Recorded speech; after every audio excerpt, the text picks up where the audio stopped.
Pour l'amour de toi, nous sommes mis à mort tout le jour, disait Paul. Nous avons été estimés comme des brebis de tuerie dans toutes ces choses. Nous sommes plus que vainqueurs par celui qui nous a aimés. Romains 8, 36, 37. Par l'Esprit éternel, il s'est offert lui-même à Dieu. Hébreux 9, 14. Il tourna fermement son visage pour monter à Jérusalem. Voulez-vous, frères et sœurs en Christ bien-aimés, dès maintenant envisager ces paroles, livrées à la mort, et répondre oui à votre Seigneur? Oui, pour que la vie soit communiquée aux autres. Voulez-vous cesser de rechercher quelque chose pour vous-même? Oui, Seigneur, que les autres obtiennent ce que je voudrais avoir pour moi-même. Voulez-vous choisir le sentier de la mort pour que les autres puissent recevoir la vie? Acceptez d'accomplir dans votre chair ce qui reste encore à souffrir, des afflictions de Christ pour son corps qui est l'Église, Colossiens 1, 24. Et qu'implique donc ce choix?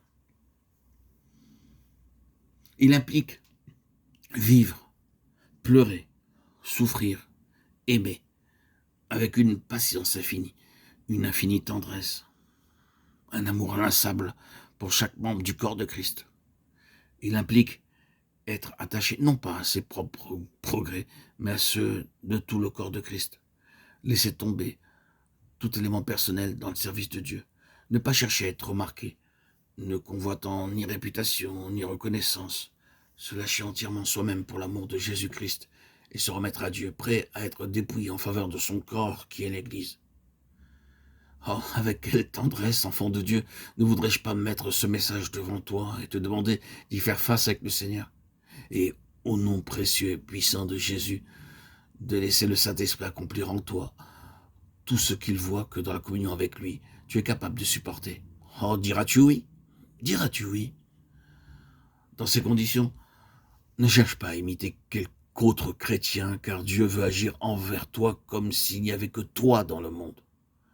Et il saura trouver le meilleur moyen de te faire partager une communion parfaite avec lui-même.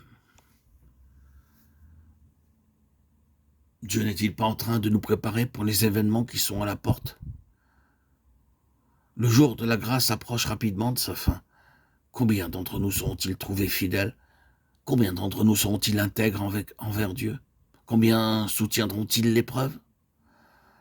Oh, le monde a besoin de martyrs, et il a ces martyrs obscurs dans de nombreuses vies d'enfants de Dieu. Sur la terre entière, il y a des âmes vraies, profondes, à qui Dieu est en train d'enseigner quelle puissance peut avoir une vie qui souffre en faveur du corps de Christ. Sur la terre entière, au milieu des ténèbres profondes de cette dernière heure, Dieu mûrit dans la fournaise des âmes qui brilleront comme l'or au jour de sa venue. Oh. Choisissons ce chemin étroit. Livrons-nous entre les mains de Dieu, afin qu'il nous associe à la communion de son Fils. Sa vie alors sera manifestée en nous, et elle coulera à flot sur le monde. Que Dieu nous accorde la grâce d'ouvrir notre esprit à ce message, afin que le Saint-Esprit puisse nous pénétrer de sa vérité, et que nous soyons rendus capables de suivre l'agneau, quelque part qu'il aille. Pouvez-vous dire du fond de votre cœur, oui, je sais que je vis avec Christ, étant participant de la vie divine? Devant moi se déroule maintenant le chemin dans lequel Dieu m'a conduit depuis quelque temps et contre lequel je me suis révolté, je me suis irrité de devoir y passer. J'ai dit non, non, je ne veux pas suivre le chemin de la croix. J'en ai assez de cette croix. Je ne veux pas du calvaire. Il n'est sûrement pas nécessaire d'en entendre toujours parler. Je ne le désire pas.